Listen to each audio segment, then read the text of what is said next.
Hi, I'm Van. And I'm Chelsea McClellan. We are math curriculum specialists for the Sacramento County Office of Education. We're going to show you some math activities, videos, and games that can provide support while you are out of the classroom using common materials you have around the house. This task is called Mathematical Art and is from the U Cubed website developed by Dr. Joel Bowler and her team at the Stanford Graduate School of Education. You can get full directions for this task on ucubed.org under the Tasks and More tab. Then click on Week of Inspirational Math. You can simply do the investigation part about the math and art connection, or you can gather supplies to make some inspired original works of art. For this task, you'll need artwork for our math investigation. The artwork we're using today comes from the National Gallery of Art. It's called Star and Flag Design Quilt by Fred Hasbrook. Some investigation questions to consider before engaging in this task with your child are: what kind of math do you think you'll see? What did you notice in the art? What patterns did you see? What are some shapes that you found? I have a printout here that Chelsea and I will annotate over. Let's make some observations. Chelsea, what kind of math do you think we'll see? I think we might see some geometry, but definitely some shapes and patterns. All right, let's see if we can find that in our picture. What do you notice, Chelsea? Well, I see some triangles, I see stars, I see a flag with lots of colors. I see your triangle. Are these the stars that you see? Those are the stars that I see. And the flag. Looks like the flag is made up of lots of different rectangles. What other shapes might you see that are made up of two or more shapes together? Well, there's a large star in the middle made up of rhombuses. The flags are made up of rectangles, those red and white stripes. There's a square with stripes, and there's a square with stars. Ooh. So here's that square with the stars, and here's the square with the stripes, and that rectangle with the stripes, and that makes up the flag. I see that the white stars in each of the blue squares are actually in arrays. The rhombuses in the large center stars alternate colors, starting with dark blue, white, red, white, light blue, white again, green, white, back to dark blue, and then that pattern repeats.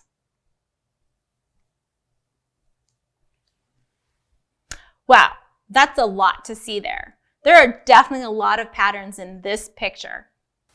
For our younger kids who might not have the vocabulary, you can help them name the shapes that they don't know.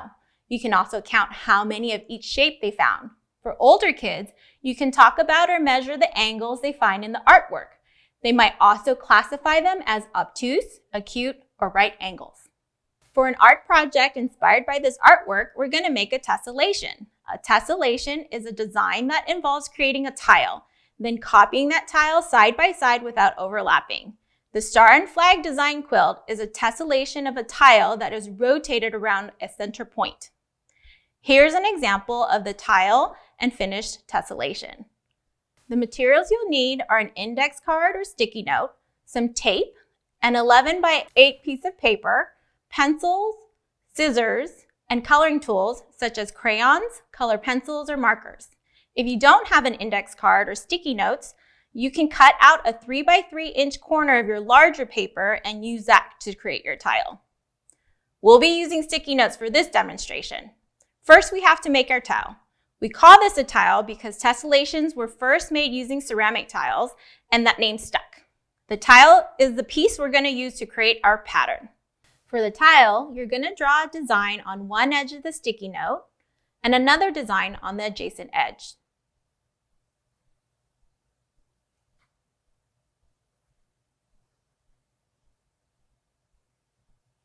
Then cut out one of your designs using your scissors and tape that to the opposite side of the sticky note.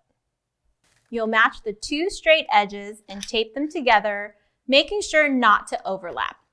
Adults, please help your little ones with cutting if they aren't responsible with scissors yet. Repeat these steps with the second design.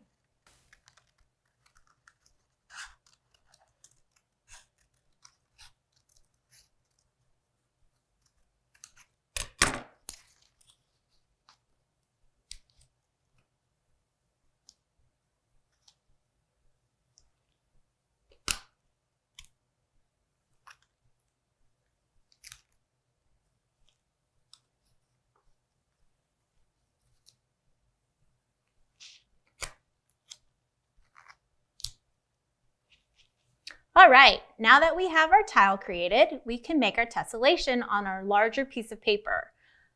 Go ahead and lay the tile on the top corner of your paper, or you can start anywhere.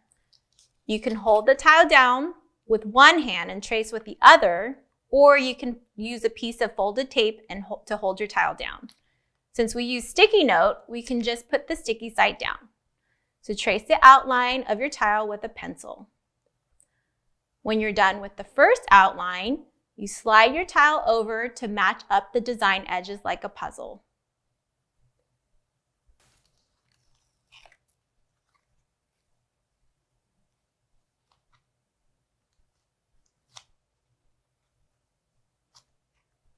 You'll already have one part of the tile outline, so you just need to finish the second outline. Keep sliding and tracing until you run out of space on that row. When you're done with that, then move your tile to match the outline of the second design you made and continue tracing until you cover the entire page. Once you have your pattern done, you can color in each space. How's it going, Chelsea? Pretty good. It's looking beautiful. For your next tessellations, you might think about flipping the cutouts to see what happens. A few online resources to view artwork include the San Francisco Museum of Modern Art website, sfmoma.org, the Getty at getty.edu, National Gallery of Art, Washington, D.C., nga.gov, the Google Arts and Culture website, artsandculture.google.com. This task can also be done with artwork you already have, such as illustrations from books, fabrics, or even when you take a walk around the neighborhood. We're going to take a look at Graham Fletcher's progression video for addition and subtraction. This will give you an idea of how the concepts of addition and subtraction develop over the grade levels. You might see some familiar strategies or get a sneak peek at future grade levels. As you watch the clip, think about how these strategies are connected to one another. More progression videos and other helpful resources can be found at gfletchy.com. There's so much happening in the early years of school that at times it's hard to make sense of it all. So here's my attempt to make sense of the progression of addition and subtraction. So addition and subtraction begin in kindergarten when students begin to count. They begin to count objects and sets. They do this by counting forwards, and they also do it by counting backwards. A big thing to remember is when we're counting forwards or backwards that we include the number 0. And when we're counting backwards, let's not have them include blast off, because blast off isn't necessarily a number. As students work on counting, they begin to count sets. So here a student will have 4 in one hand, 3 in another hand, and they're not able to put those two sets together. There'll always be a set of 4 and a set of 3. Then as students move from counting sets to joining sets, they're able to combine the 4 and 3. So 4 and 3 more is 7, or 4 plus 3 is 7. As students begin to work on this idea of joining sets, we introduce 5 frames. And to be honest, I don't know if they get enough play in the early grades. So we'll have 4 and 3, and students begin to build an understanding of 5 frames and filling up a 5 frame. Students can see that 4 plus 3 is the same as 5 plus 2. And this understanding will build with students when they begin to use 10 frames later on. So in terms of subtracting, students can have 4 minus 3 and use a separate model, or they can also use a compare model. The big piece here is that a context should always drive the strategy that students are using. So as students are working on addition and subtraction, they're simultaneously working on this understanding of counting and collecting and grouping things in 10. So here 13 could be seen and should be seen as 10 and 3 more, or 10 plus 3. It's here that this whole idea of unitizing is introduced. It's massive, and we need to make sure that students don't leave kindergarten and first grade without this understanding conceptually. So as students dive into first grade, they begin to explore sums greater than 10. So what might that look like? Well, here, a student can take 9 plus 7, model it with a 10 frame,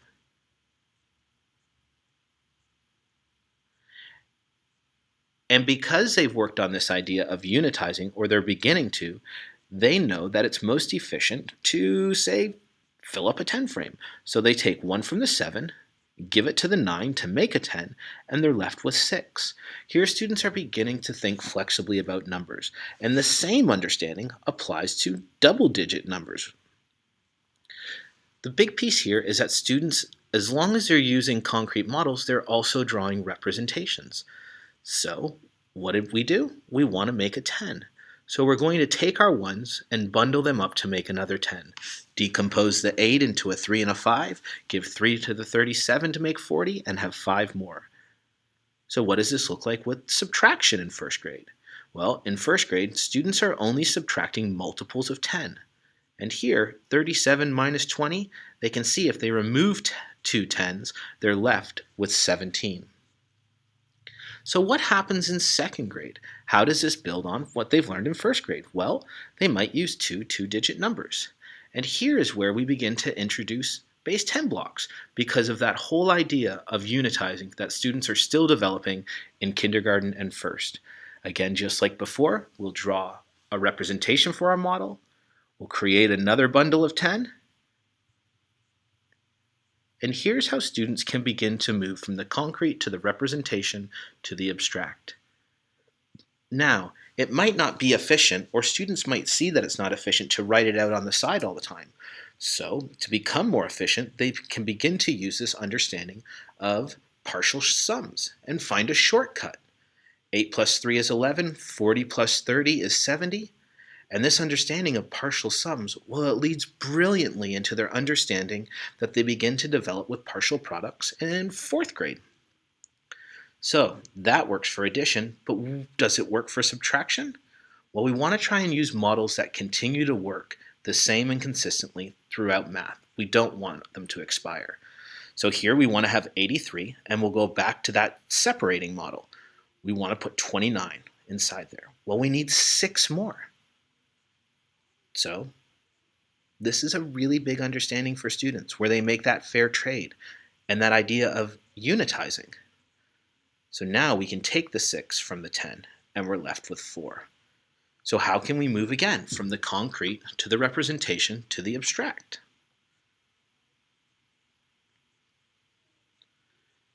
Again, everything that we're doing here and all the work that we're doing, we're not undermining place value. And what's great is that this model, this understanding that we're building, well, it also applies to larger numbers as well.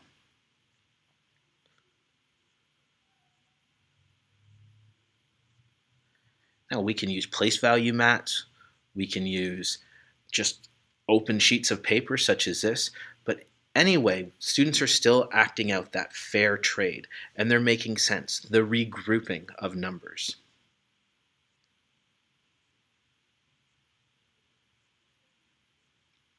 So what does this look like as we begin to write it as an algorithm?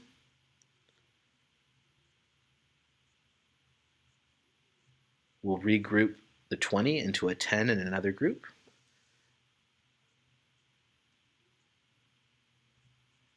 It's all about students seeing the math conceptually, and we're not undermining place value. So as students dive into 3rd and 4th grade, they have 2 years to begin to formalize this understanding of subtraction and addition with regrouping and unitizing. But the big thing is that it's built through conceptual understanding. The standard algorithm isn't an expectation until the end of 4th grade, right before students dive into decimals with 5th grade. And you know what? In 3rd and 4th grade, if students need to use expanded form to make sense of what they're doing, let them do it. It's all about the conceptual understanding and allowing students to visualize the math. So there's lots happening. As we've said before, let's take our time. The turtle won the race. Love to continue the conversation on Twitter or hit me up on my blog. Thanks for watching. This game is called How Close to 100, and it's from the uCubed website. You can get full directions for this task and more on ucubed.org under the Task tab. It'll help you connect arrays, which are visual representation, to multiplication facts, which are abstract representations. The materials you'll need are a 10 by 10 grid game template, 2 dice or 2 sets of 1 through 6 number tiles, and 2 writing tools. Ideally, you can use 2 different colors or a pen and pencil. Here's a handout from the ucube.org website. Here are the number tiles, and here are some dice, and our 2 writing implements. Now that we have all of our materials, let's play. Ready, Chelsea? I'm ready. Chelsea's going to use the dice, and I'll use the number tiles so they can see how to use both of these tools. Let's talk about how to play the game. The objective of the game is to fill up the grid as full as possible in 10 turns.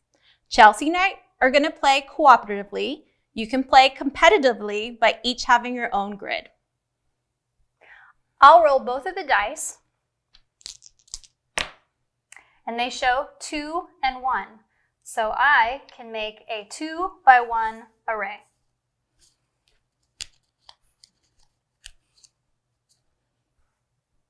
And I'll mark it. Then I'll write down what I rolled. And 2 times 1 is 2.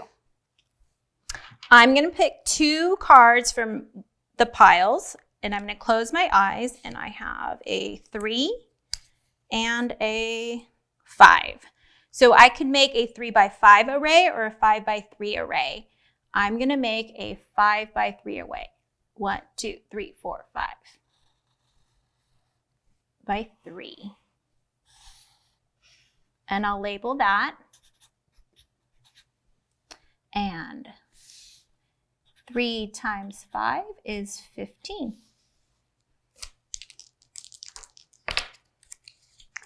Six by 2 array.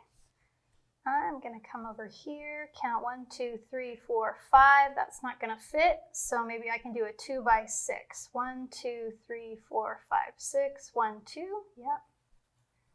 3, 4, 5, 6. 2.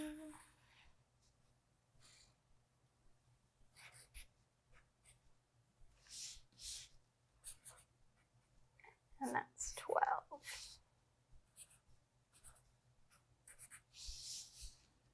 All right, I'm going to pick 2 more cards. Ooh, I got a 3 and a 4. So I could make a 4 by 3 array or a 3 by 4 array. And I think I'm going to go here. 1, 2, 3. 1, 2, 3, 4. And I'm going to label it. And 3 times 4 equals 12. We would keep taking turns until we finish 10 rounds. Here's an example of a completed game board. We'll add the products to see how close we got to 100. First, we're going to add this side, and then we'll add this side. For the first part, we got 73, and the second part, we got 18. 73 plus 18 equals 91. That's pretty close to 100. That was really good. We hope you enjoyed playing How Close to 100. Again, you can get full directions for this task and more on ucube.org under the Task tab. That's our time for now. Thank you for joining us. We hope you enjoy trying out these fun math activities. Go team!